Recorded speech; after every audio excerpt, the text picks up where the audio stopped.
सभापति महोदय, हम यह समझें कि किसी तरह का चीन का दबाव इस सरकार पर पड़ रहा है, जिसने सरकार के सोचने के ढंग में परिवर्तन कर दिया है। मैं गृह मंत्री से विशेष रूप से ये कहना चाहता हूँ कि सरदार पटेल जिस जगह पर बैठे थे, आज आप उसी जगह पर बैठे हुए हैं और राष्ट्र की आंतरिक सुरक्षा का भार आपके कंधों पर है। इस प्रकार के प्रकाशन सरकार की दुर्बलता के सूचक हैं। दूसरी बात, मैं सांप्रदायिक दंगों के संबंध में कहना चाहता हूं। इन सांप्रदायिक दंगों से निश्चय ही हमारे देश की जो आंतरिक स्थिति है वह बिगड़ती जा रही है। दुनिया के दूसरे देशों में हमारा देश बदनाम हो रहा है। सबसे पहले मैं गृह मंत्री महोदय से कहना चाहता हूं कि अब जितने सांप्रदायिक दंगे हमारे देश में स्वतंत्रता के बाद हुए, गृह मंत्रालय इस बात की जानकारी ले कि इनका प्रारंभ कहां से होता है और कौन उनको प्रारंभ करता है। अगर इस देश का बहुमत उनको प्रारंभ करता है, तब तो मेरा कहना यह है कि बड़ी कड़ाई के साथ उन पर काबू किया जाना चाहिए।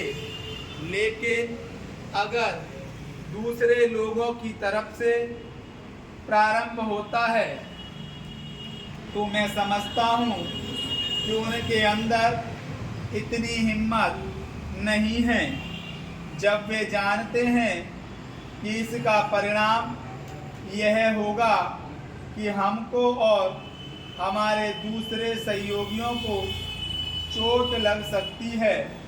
फिर भी वे इसका प्रारंभ करें तो मुझे ऐसा लगता है कि कोई तीसरी शक्ति अवश्य है, जो आज भी 5 दशकों के पश्चात हमारे सामाजिक जीवन को दुखी बनाना चाहती है। उदाहरण के लिए मैं एक ही बात कहना चाहता हूँ। पहले गृह मंत्रालय जब अपनी वार्षिक रिपोर्ट प्रकाशित करता था, तब उसमें बतलाया जाता था कि हमारे देश में दुनिया के किस किस देश के कितने नागरिक रह रहे हैं। लेकिन अब शायद जानबूझकर गृह मंत्रालय ने अपनी कमी को छिपाने के लिए इन आंकड़ों को देना बंद कर दिया है। लेकिन फिर भी प्रश्नों के उत्तर में कभी कभी कुछ इस प्रकार के आंकड़े सामने आ जाते हैं।